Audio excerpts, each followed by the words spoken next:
Let's make Jamaican jerk chicken. The ingredients are as follows.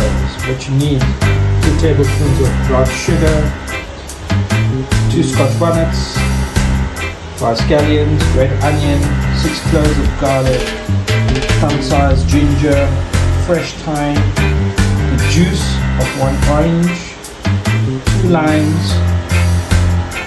Well, I've made freshly ground cinnamon, 1/4 cup of apple cider vinegar, 1/4 cup of soy sauce, olive oil, 2 teaspoons of allspice, and 2 teaspoons of nutmeg. All of these go into a blender.